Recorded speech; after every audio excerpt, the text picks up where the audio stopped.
O grande debate de hoje começa agora. O quadro, que é um grande sucesso na CNN americana, aqui temos como objetivo apresentar temas relevantes com visões diferentes sobre o mesmo assunto. Tudo para você construir a sua opinião, a sua forma de pensar. Os debatedores têm total independência e a opinião deles não reflete a posição da CNN.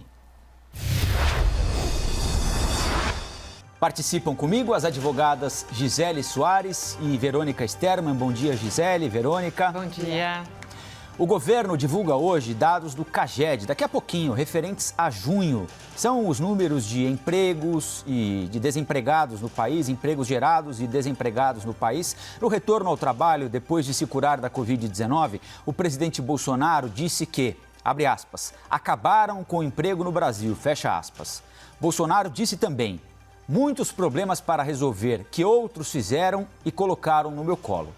A frase parece uma referência a prefeitos e governadores que conseguiram no Supremo Tribunal Federal autonomia para decidir sobre medidas de isolamento social e suspensão de atividades econômicas. Gisele e Verônica, o desemprego durante a pandemia tem um responsável? A introdução hoje é da Verônica Sterman. Bom dia, Rafael. Bom dia, Gisele. Bom dia, telespectadores. O presidente Bolsonaro deu a entender que a culpa pelas altas taxas de desemprego seriam dos governadores e prefeitos. Mas o fato é que o coronavírus afetou empregos não somente no Brasil, mas no mundo inteiro. O FMI, o Fundo Monetário Internacional, resume o impacto da Covid-19 sobre a economia mundial como sendo uma crise como nenhuma outra, de recuperação incerta. O IPEA prevê a recessão mais profunda do Brasil em pelo menos 120 anos. O Banco Central estima uma queda de 6% no PIB este ano. Isso não é culpa dos governadores e prefeitos. O STF concedeu liberdade para que eles pudessem rapidamente atender às necessidades de suas regiões, mas o STF em nenhum momento ordenou que a União não fizesse nada. Não dá para responsabilizar uma única pessoa pelos desempregos causados em virtude da pandemia. E muito menos para criticar as medidas de isolamento impostas por governadores e prefeitos para tentar preservar ao máximo a vida e a saúde das pessoas. O que dá, isso sim, é para tentar identificar quais as medidas que o governo federal tomou para conter o desemprego ou, por outro lado, estimular a manutenção do emprego. Auxílio emergencial, possibilidade de redução da carga horária com redução proporcional do salário, suspensão do contrato de trabalho, enfim, dos 153 bilhões de reais destinados às ações de combate ao coronavírus, o governo gastou apenas 13% do estipulado, segundo o portal da Transparência. Ao invés de perder tempo brigando com os ministros e fazendo promessas sobre remédios controversos, podia ter seguido o exemplo dos países europeus e adotado medidas mais restritivas de contenção à propagação do coronavírus. Hoje, poderíamos estar reabrindo a economia com segurança, assim como fazem Alemanha, Itália, Portugal, entre outros. A União tem que exercer o papel de coordenação, de cooperação, não de competição com estados e municípios. Veja o exemplo da União Europeia, que propôs um plano de recuperação dos países mais afetados pela pandemia. Uma das ideias foi apoiar o trabalho de curta duração. Medidas como esta, aliadas à necessidade de se dar fôlego às empresas, com redução de encargos e tributos e desburocratização das contratações, certamente ajudarão na recuperação dos empregos. Vamos parar de apontar o dedo uns aos outros e fazer planos concretos para que as empresas possam voltar o quanto antes às suas atividades normais, assim, diminuindo assim a taxa de desemprego. Agora a introdução da Gisele Soares. Bom dia, Verônica. Bom dia, Rafael. Bom dia. Pois é, temos responsáveis ou temos vítimas? Na verdade, o desemprego, ele faz vítimas. Infelizmente, o Brasil, como a Verônica bem disse, e todos os outros países do mundo foram acometidos pelo coronavírus, uma doença completamente sem precedente, sem previsibilidade, sem um medicamento até agora seguro, com vacinas que vêm sendo estudadas e com avanços a passos largos, mas que ainda também não chegaram a uma conclusão. Como resolver esse problema? Infelizmente, o desemprego no Brasil é crescente, infelizmente, o desemprego no Brasil é realmente um problema de todos e principalmente da União. Isso porque vem da União todas as medidas para, então, a retomada da economia. O presidente Jair Bolsonaro se mostrou bastante preocupado com essa retomada da economia. Segundo o ministro Paulo Guedes, foram injetados na economia R$1 trilhão em benefícios, em auxílios, em subsídios, também em retirada ou redução de impostos. Então, um pacote muito grande de medidas, uma série de legislações, de portarias, de decretos foram sendo editados justamente para dar todo o auxílio à população. Infelizmente, o isolamento acabou realmente prejudicando em demasia a economia. Segundo o IBGE, foram mais de 500 mil negócios fechados, 90% desses negócios, empresas de pequeno porte, aquelas que empregam até 50 pessoas. Então, houve realmente um grande choque na economia e agora precisamos da União, precisamos realmente de todos os entes federados em um ato de coordenação e não de competição para que consigamos, então, fazer essa virada. O governo federal trouxe recentemente a primeira fase da reforma tributária como uma medida que já seria apresentada, mas que agora se mostra ainda mais importante para a tentativa de retomada da economia. Houve a extensão do auxílio emergencial, houve a edição de uma série de medidas provisórias para a flexibilização de contratos de trabalho, para a flexibilização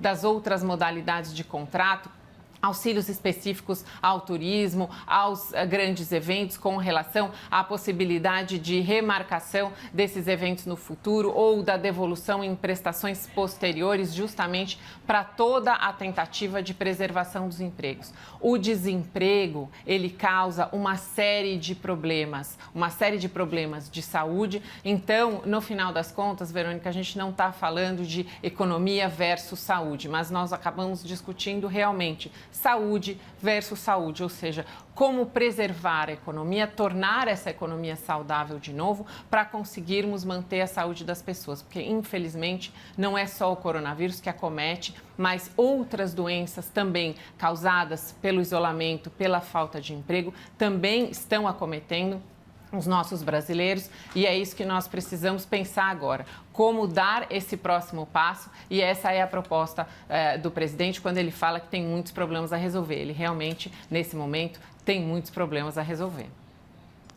Gisele, eu acho interessante como se culpa o isolamento social quando o isolamento não é o verdadeiro culpado. O isolamento foi uma medida necessária para que as pessoas ficassem com saúde, para a preservação da disseminação, da contaminação do coronavírus. Independente do isolamento, há países que não fizeram isolamento, como Estados Unidos, por exemplo, cujo Trump tem mais ou menos a mesma linha de atuação de priorizar a atividade da economia do que o nosso presidente Bolsonaro, que também estão passando por taxas de desemprego. O meu ponto é que agora a gente precisa olhar para frente.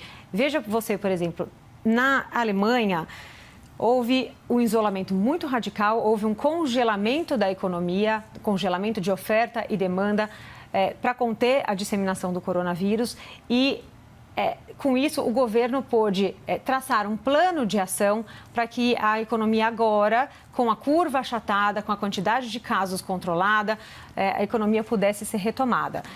O governo da Alemanha, assim como a União Europeia, para com os países que sofreram mais com a pandemia, como Itália e Espanha, por exemplo, tem uma proposta que eu achei muito interessante quando eu estava lendo ontem para me preparar para o debate, que é priorizar a questão do trabalho temporário. E por que isso é muito interessante? Porque as empresas, elas de fato, elas ficaram congeladas e com as suas atividades paralisadas. As empresas estão sem fôlego para voltar a trabalhar.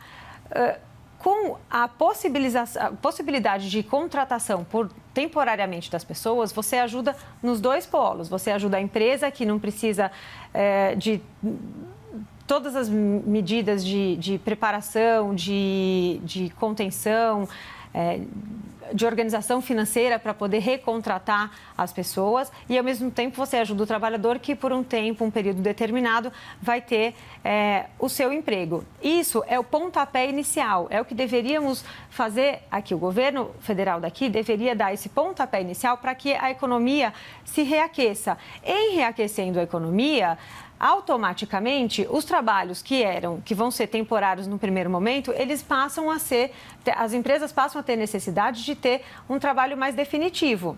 Então, quando você fala que o governo fez diversas medidas, como a reforma tributária, por exemplo, não vamos esquecer que o ministro Paulo Guedes informou que há, num primeiro momento, a unificação de tributos com uma provável redução da carga tributária, mas ele deixou bem claro que, numa segunda fase ou numas próximas fases, ele vai retomar a arrecadação fiscal. Portanto, essa não é a medida que o Brasil precisa agora. O que o Brasil precisa é de medidas que visem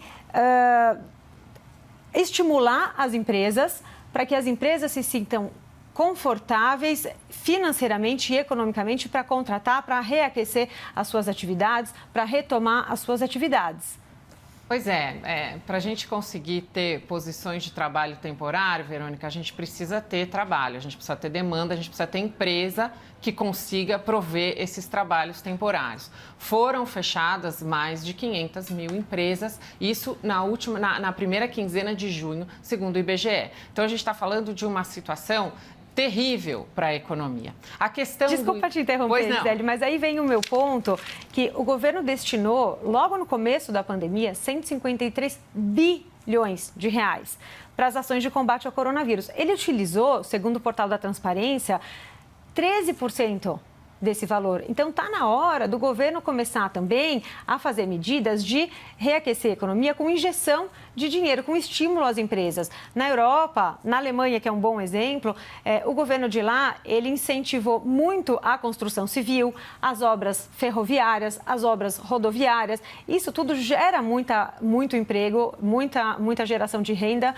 e muita necessidade de mão de obra. Mas isso foi feito aqui também. O ministro Tarcísio da Infraestrutura, ele anunciou que no primeiro semestre ele entregou 36 obras e tem a previsão de entregar 40 no segundo semestre. A construção civil, apesar da crise do coronavírus, ela cresceu, se não me engano, 6 ou 7%. Então, a gente não teve um desaquecimento na construção civil, nós seguimos empregando, o nosso agronegócio também conseguiu gerar empregos, então nós mantivemos setores importantes da economia funcionando, isso dito, inclusive, pelo próprio ministro Paulo Guedes.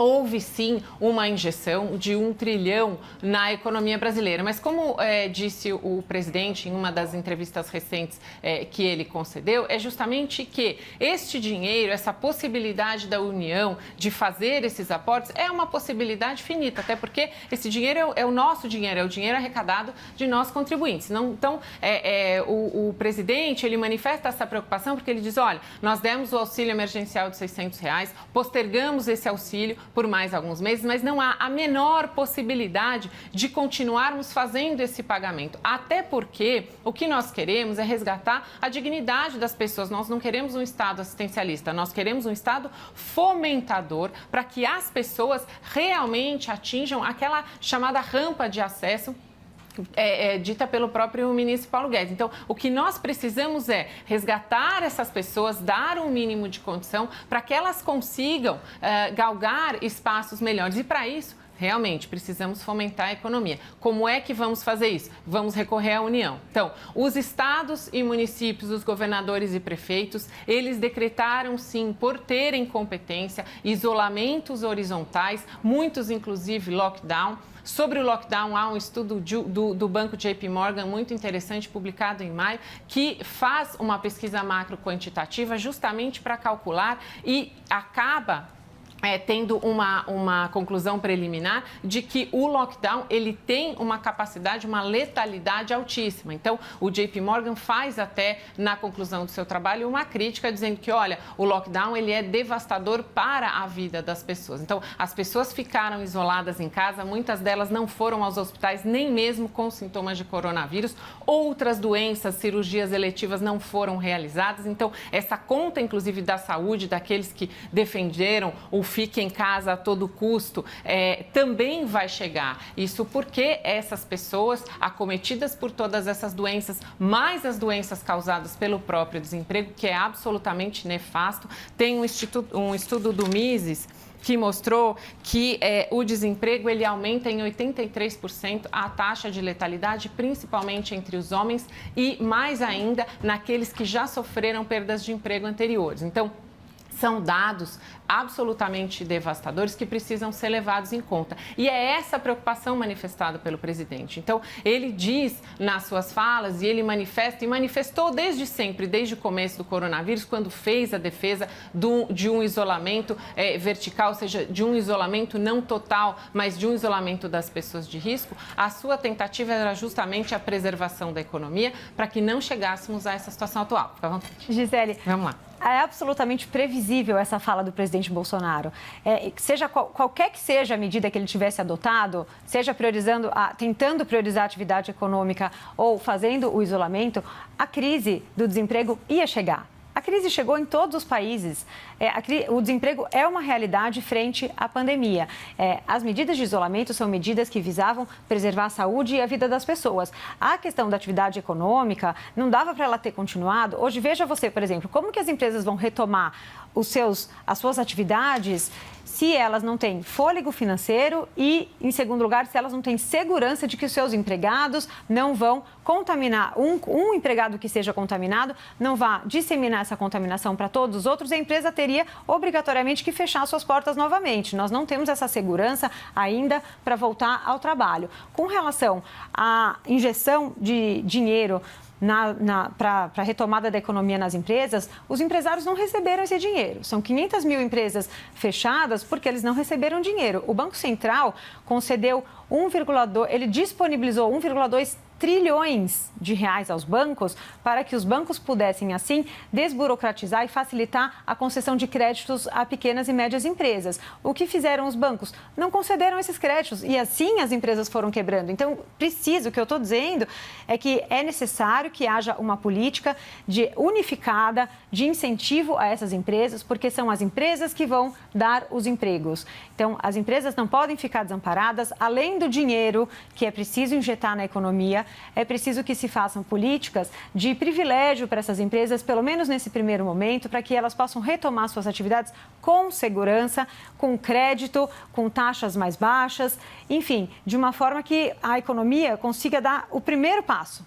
Dando o primeiro passo no giro da economia, aí automaticamente o mercado se encarrega de todo o resto. Foi exatamente isso que disse o presidente Bolsonaro. Ele disse que a gente precisa dar essa injeção e esperar que a economia dê a virada. Então, nós criaremos todas as possibilidades para que isso aconteça.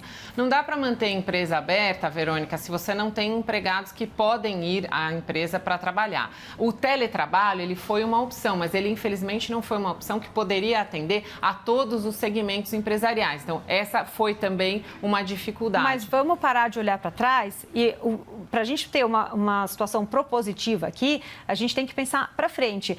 O isolamento era uma realidade, a necessidade do isolamento era uma realidade, não sou eu que estou falando, eram os médicos infectologistas e toda a Organização da Saúde que falou. Então, vamos parar de apontar os dedos, só um minutinho, Gisele, vamos parar de apontar os dedos para a culpa, de quem é a culpa, se é a culpa dos governadores, dos prefeitos ou o presidente que ficou desautorizado, nada disso. Vamos pensar no futuro.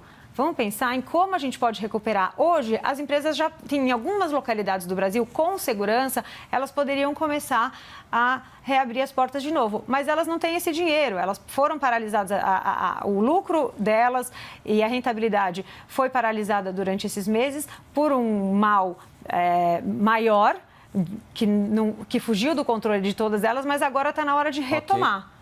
Eu queria só repassar a palavra para a Gisele. Desculpa. E imagina, é parte do debate. E tentar retomar aqui o nosso tema inicial, que é se o presidente Bolsonaro está certo ao tentar atribuir as taxas de desemprego a alguém. Ele não cita nominalmente ninguém, mas ficou bastante evidente ali que ele se refere a quem defendeu o isolamento mais radical, prefeitos e governadores, especialmente aqueles que foram ao Supremo Tribunal Federal para conquistar para eles a autonomia de determinar o isolamento em seus territórios. Gisele.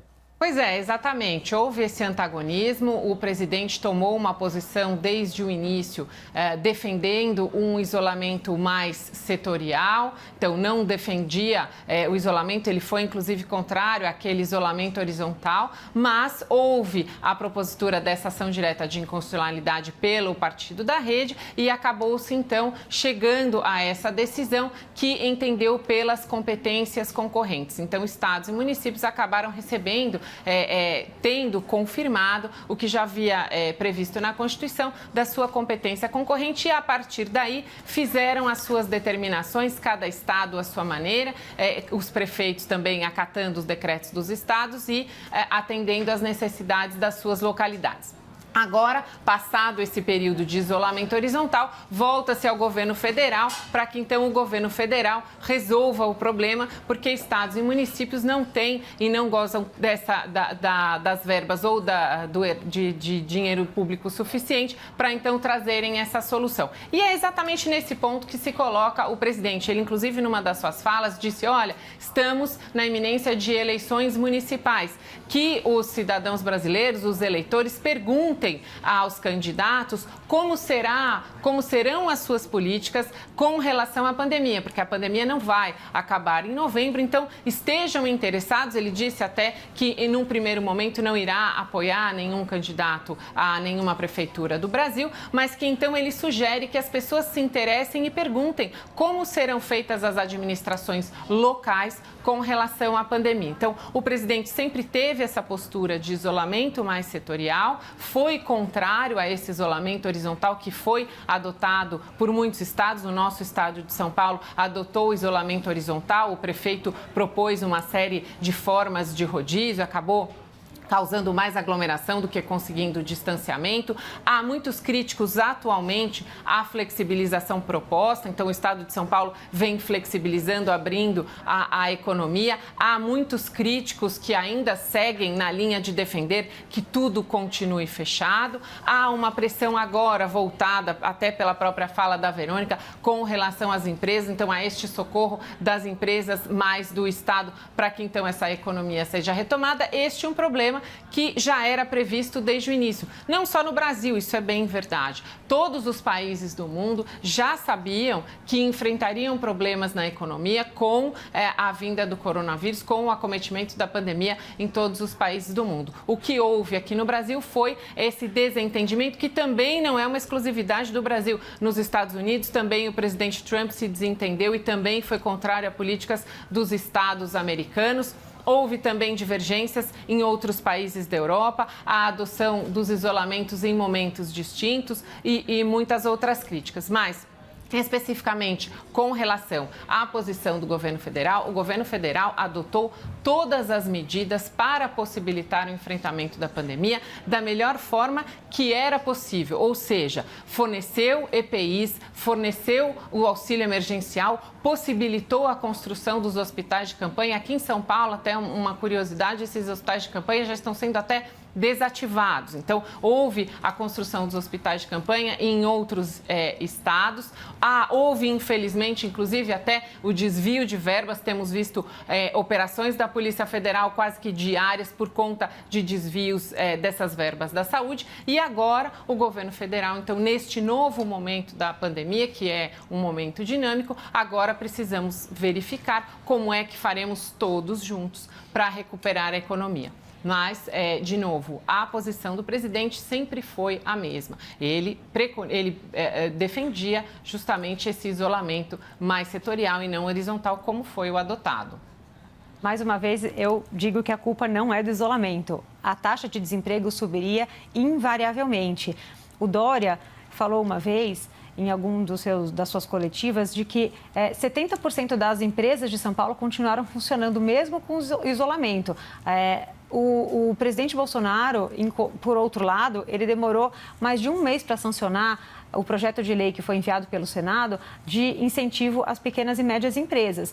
Então, eu discordo quando você fala que o governo federal fez tudo o que estava ao seu alcance. O governo federal possui o Ministério da Economia. O governo federal possui todos os ministérios. Ele é o presidente da República é o cabeça do Brasil atualmente. Ele deve encabeçar as políticas de incentivo à reabertura do comércio e não desautorizando os governadores e prefeitos com relação à preocupação com a saúde, mas trazendo medidas econômicas e trazendo medidas de incentivo às empresas para que elas possam, com segurança, retomar suas atividades, adquirir contratações, fazer novas contratações e assim tentar dar um fôlego para a nossa economia que está tão judiada.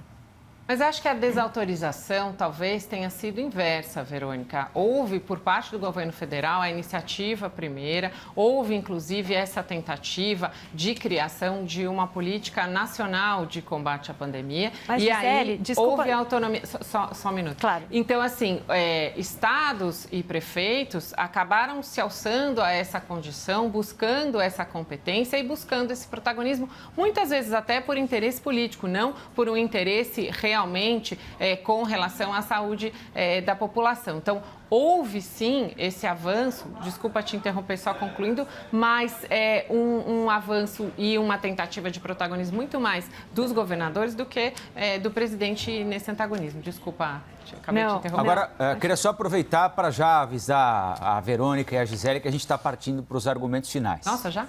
Já, passou rápido. É sinal que foi bom o debate. Verônica. Não, foi muito rápido mesmo. Você falava do protagonismo assumido por prefeitos e governadores. Eu não acredito, de forma alguma, que medidas decretadas de isolamento possam ter tido algum cunho político. Aliás, é o inverso. É preciso muita coragem, como eu já disse aqui em outro debate, para decretar medidas que são extremamente impopulares.